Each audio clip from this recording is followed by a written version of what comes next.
Hey, let's talk about this.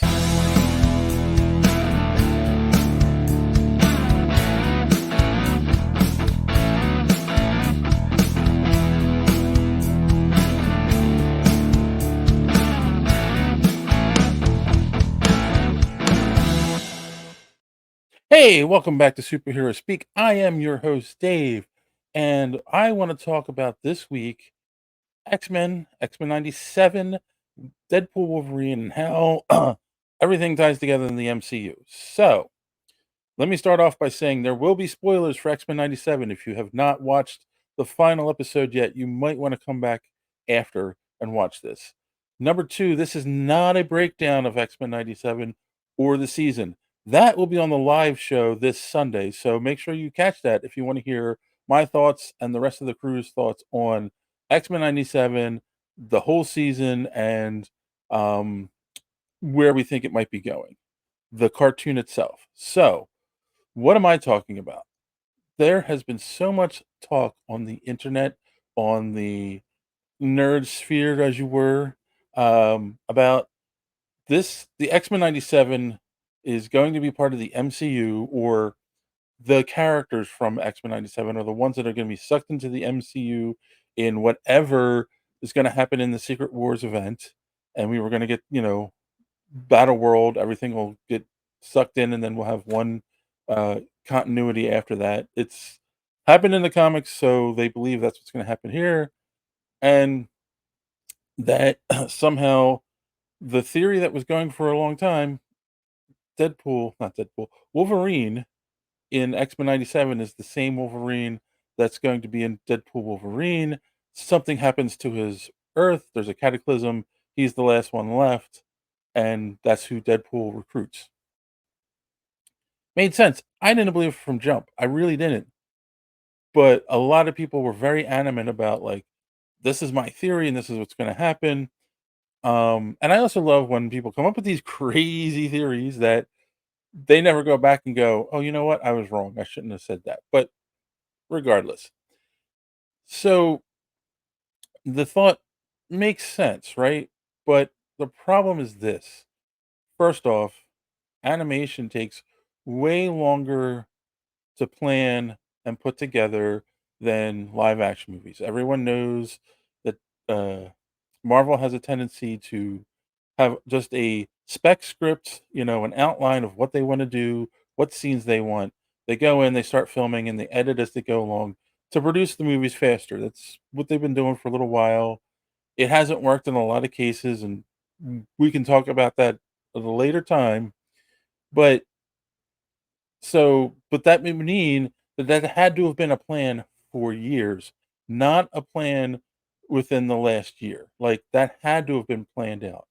We also knew from Jump there was going to be an X-Men 97 season 2. Like, we were told both seasons were written and I think completed. I know they're at least working on season 2, but I'm pretty sure it was done. It was a done deal. We were getting 2 seasons no matter what.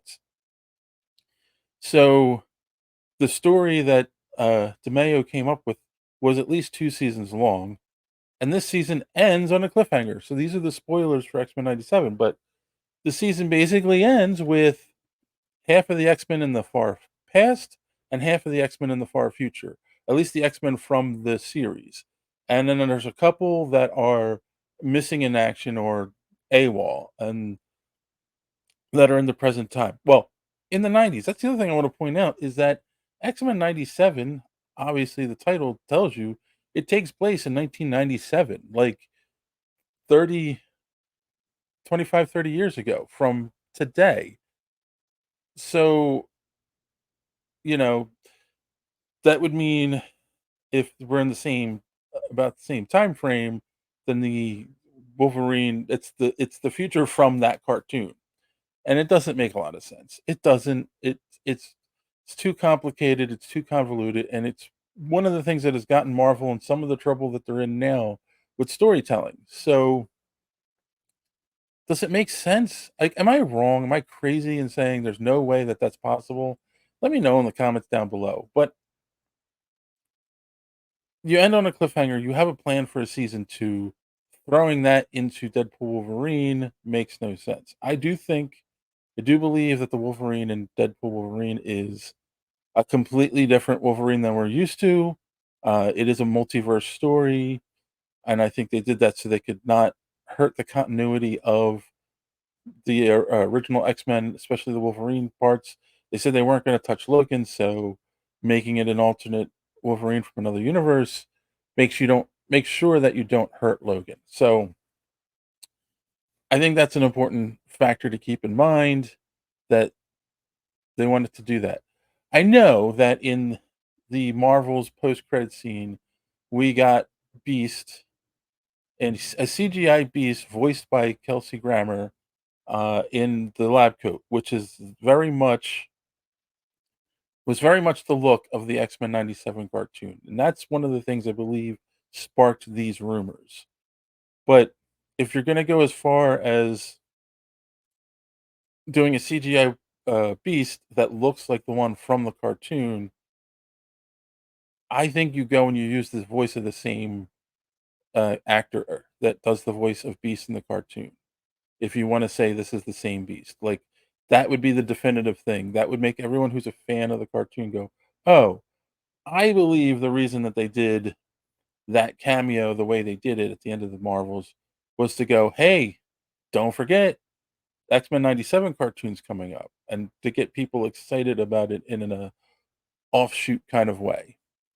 Because again, yes, he never wore the lab coat in the movie that he was in, which was Last Stand, and it was Kelsey Grammer in makeup in that movie. This is full CGI, which you also do because, unfortunately, poor Kelsey Grammer is getting up there. He's older. He can't, you know, be doing any physical stuff. Probably can't sit in a makeup chair for hours anymore to do a role like that. So it makes sense to just CGI the character in and just use his voice. And I think they're going to do that with a lot of things in the future like that.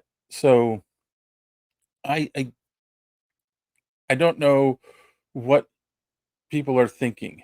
I don't want them to tie them together. That's the other thing I want to say is it's better, in my opinion, and hey, I could be wrong. Again, let me know. In my opinion, X-Men '97 is so good, and it's so good because it is its own thing.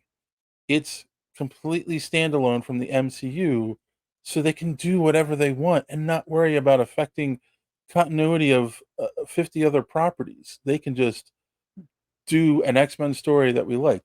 It's how the comics work, people. Like, we've gotten to this point where everything's got to be connected and everything touches on other things. But at the end of the day, what makes a good comic story is a story about that hero overcoming whatever the villain is doing or whatever the situation on saving the earth in whatever way or saving the damsel in distress or whatever.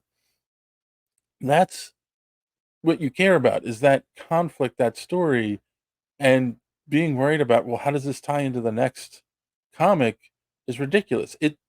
They got bogged down so much in stuff like that in the early 2000s with all these huge crossover events that at first it was cool, right?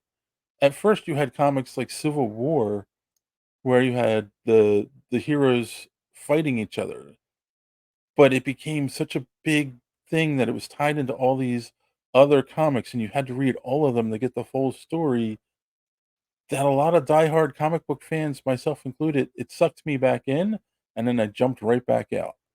You know, you started off with stuff like Avengers Disassembled, and you could just read that story without reading a bunch of tie-in books, and it made sense and it worked. But by the time you got Civil War and then past that, all those stories in the comics became so big and so huge, it was hard to keep up with all of them. And it's like, I just want to read Spider-Man and this story, but I've got to read 20 other comics to make this make sense. So that's what fans of the movies are now feeling. I want to watch this movie and enjoy it, but I've got to watch 30 other movies before it before I can fully understand everything that's going on here. So that's why everyone's enjoying X-Men '97. We don't have to worry about what happened here and what happened when. they're even doing a great job of, yeah, there's 5 seasons of another cartoon before this that happened in the '90s, but you really don't need to watch it to fully understand everything that's going on in here. They're really good at making things work. They show the end of the original cartoon in the very beginning, and it's kind of explained quickly where we're at. So it works, and it's standalone, and it's all you're worried about. And I feel like that's what's making it work. So don't mess with that. Don't pull that into the MCU and then throw a bunch of other garbage on top of the mess that you have and think you're appeasing the fans when you're really just upsetting us and making things more difficult, and more people can't come in because they don't understand what's going on. So leave it alone. Leave it its own thing. It's so good. Yes, bring in the X-Men. We want the X-Men in the MCU. We need the X-Men in the MCU. It's going to breathe new life into everything. But don't use the actual versions from the cartoon. And I'll tell you what, I think part of what the reason this cartoon exists for is it's making it, they're using it as a test to see which characters are the most popular in the cartoon, and then what they'll do with that is they'll take that information, and there's some of the X-Men they'll use in the live action. And are we gonna get the versions from the cartoon?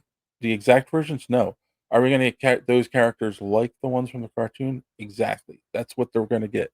That's what they're gonna do, and I think we're gonna end up with a morph in the MCU that is a character who was created for the cartoon back in the '90s, and he was created so they could kill him off like a red shirt from Star Trek in the first episode to show the show had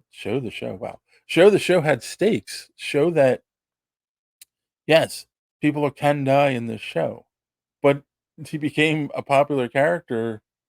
People liked him in the first episode, so they brought him back, uh, kind of as a villain. He was brought back by Sinister and was mind controlled by him, and then he ends up being, becoming his own character again by the end, and then they brought him into the comics because, again, he was a popular character. So, yeah, I'm gonna call it now live action morph in the MCU, and I'm gonna say we're gonna get a Cyclops who is harder edged, like the Cyclops in the current run of X-Men '97. But other than that, no, don't bring don't bring these characters in. Find actors that are talented and can um, bring life to these characters as well. So can we stop guys in the nerd community saying that the X-Men '97 are going to get sucked into the MCU and become the definitive versions in the MCU? And can we just agree we all want the X-Men? Don't know what that's going to be yet, but not let's not screw up the continuity of this great cartoon to make a couple fans happy. Well, that's all I got to say about this. Let me know what you think in the comments down below. I would greatly appreciate it. And while you're here, if you haven't done so yet, please subscribe to this channel. Click the bell for notifications so you don't miss any of our great upcoming content. And please smash that like button as well because it helps with the algorithm and helps get the show out there. So we greatly appreciate you doing all that. So until next time, as always, thanks for watching. Don't let your cape go out in the door.